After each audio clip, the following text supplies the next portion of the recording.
Was it fun though seeing a character you created on the big screen? Oh yeah, I created Starlord, Mantis, and Shang-Chi, but I, did work that they pay attention to on Captain America and Doctor Strange, and so I've been now to a number of movies, Avengers, and in general, where I have some connection, right? Even if I didn't create the character, I might have helped shape the character or whatever. Yeah. So, the first time it was like amazing, and now it's that's sort of part of life. Yeah. Right? Yeah. I mean, that must be fun to be like, I came up with that character, That's something no one else can really say. Well, it's weird. I mean, the whole thing is strange on many levels, but we went down to LA for the Shang-Chi premiere in Hollywood, right? That's fun. And came out of the theater and was looking at Hollywood Boulevard all closed off and all lit up and all this kind of stuff. And somebody said to me, "Do you realize this is all because of you?" And I'd never really thought of it that way before, Yeah. But if Starlin and I hadn't created Shang-Chi, millions of people would not have gotten jobs making this movie, right? Yeah. Which is, interesting. It's like kind of like that ripple effect, right? Like you don't really see the effect for a long time. Well, and you saw one in the beginning, but for like in a different way, and now it's like Absolutely, that's absolutely. And I get emails from people saying, I was having a really dark time when I was 12 years old, but I read your book and it was good for me and stuff like that, right? And you don't think about it because you write it and it goes out into the universe. And but you don't think at the beginning, at least, that there are actual people in the universe who are receiving it and getting whatever they get out of it. And so that's something I've found out over time, right? Yeah. That it is. It's you throw it into the cosmos, and then everybody gets whatever they get out of it. Some people get out of it. Well, it's nice to you always hope that it does something, even if it's just like entertainment purposes. That's all it was designed for. Yes. Yeah. But then when you hear something like that, you're like, okay, like something you didn't expect came out of it, and it was like for good, right? Like. Well, I always say, I did comics because I wanted to do comics, and, it was the 70s, and what the heck. Yeah, why not? Right? But I got a lot more out of it than I expected to get out of it. Yeah. I'm a little tired of Peter Parker still being kind of a whiny guy after 3 episodes, Yes. Yes, and I couldn't figure out why that version of Spider-Man was never appealing to me. Mm-hmm. It's because he was just always dependent. Mm-hmm. He's basically like Iron Man Jr. Mm-hmm. But I completely agree, and I couldn't pinpoint why, and I was like, why do I still think like the Tobey Maguire one was like, or even the Andrew Garfield one, like why is it I feel like those are still my favorite ones? And then it wasn't until this third movie I was like, okay, you're not relying so much on other people anymore, and now you're a Spider-Man, right, and not Iron Man Jr. So I had the same thought. Really, and I assume that they're now trying to position everybody in their slot. But with Shang-Chi, I thought, Shang-Chi went off and found out he was the son of an international criminal and fought dragons and monsters and went for hidden lands. And at the end, he's back in the bar in San Francisco, and it's like nothing changed. Right. So like all of that was pointless. Yeah, I mean, didn't you just go on a journey of adventure and growth and all this kind of stuff? Why are you back in the bar being the same guy? I think that was my issue, was that I think they jumped the gun too far. Like, I feel like they should have had a story that kept him here, and then at the end of this movie, he's like, I want to find out more about my dad or whatever. Then he goes somewhere else. But like, I think it was too much of a globe-trotting thing, and just like, and then of course they had to fight a giant monster at the end, like, which was fine, but I think that for a first movie, I think it should have been more like just one-on-one fights or fights with other people, and not like, I'm gonna fight this giant mystical demon. So so I would say the first 2/3 of that movie were great. Yeah. Yeah, I was with it right up until they got to the end, and I thought, yeah, this is in the Shang-Chi movie. Nothing changed. He didn't learn anything out of this. Right. Yeah. Yeah. But I guess he's positioned as the guy who does karaoke. Yeah, he is. You know? Yeah. So he'll host parties. Yeah. And that's fine too. It's just fun to now start seeing like all these, characters being based in San Francisco now, which is kind of fun.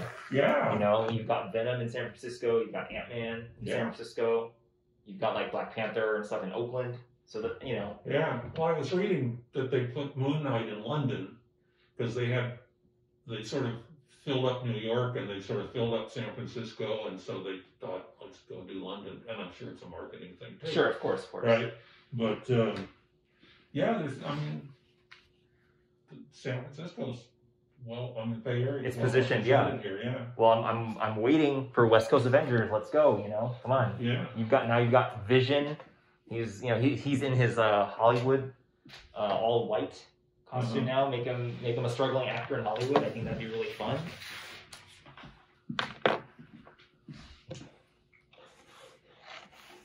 Well, they are. I don't know any more about the movies than you do. They don't. They're good about giving credit where they took ideas from and so forth, but they don't consult. No. Right. So I don't know, but clearly they got to come up with a new Avengers, and I assume Shang-Chi and probably whoever's left out of Black Panther and. Yeah. They'll put those guys. Right. Everyone who's on Disney Plus, all the streaming service characters. Yeah. They'll probably be the Defenders, but Oh yeah. I don't know. I don't. Right. I collected everything before I got into comics. Right. Because there was Charlton and there was Gold Key and there was all these different companies, and I read everything. And romance books, Western books. Yeah. Everything. I love comics. When I got into comics, got it all for free. Oh yeah, got all the Marvel books. They had an arrangement in those days. You got all the Marvel books and you got all the DC books. So everybody, the companies would hand them to everybody who was in the business. So by the time I stopped doing comics around 2006, somewhere in there, and I have a shitload. Oh, I'm sure. I got everything for free. Yeah. So when I got out of comics, I was looking to do other things. So I just kind of drifted away from following things. Yeah. And then people would say, "Oh, you really ought to read this thing."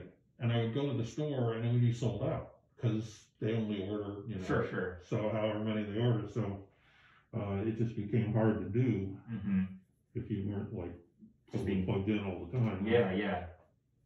I guess that's a perk that you don't really think about. So they just literally give you the comic, and you're like, "Oh, that's nice." Yeah.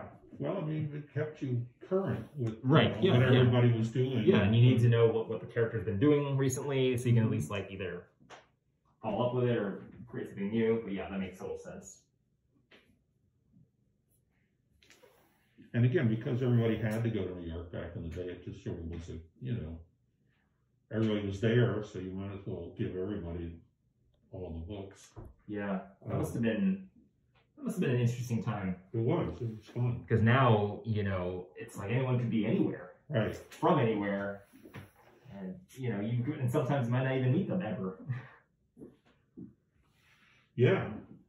Well, Sal Buscema lives in Florida, and I did 1 million books of Sal Buscema, but I've never met him in person, That's crazy. That's not like a nobody, it's somebody. Right. No, and I credit Sal with a lot of whatever success I had because, he was the guy who did Captain America and the Defenders when I got started, and some Avengers along the way and so forth. So as I was learning what I could do storytelling-wise, I never had, he could draw anything and he would, you never had to worry, can this guy really draw horses or, whatever, right? Yeah. So the fact that Sal could take anything I came up with and make something out of it was very, good for me learning what I could do. Right.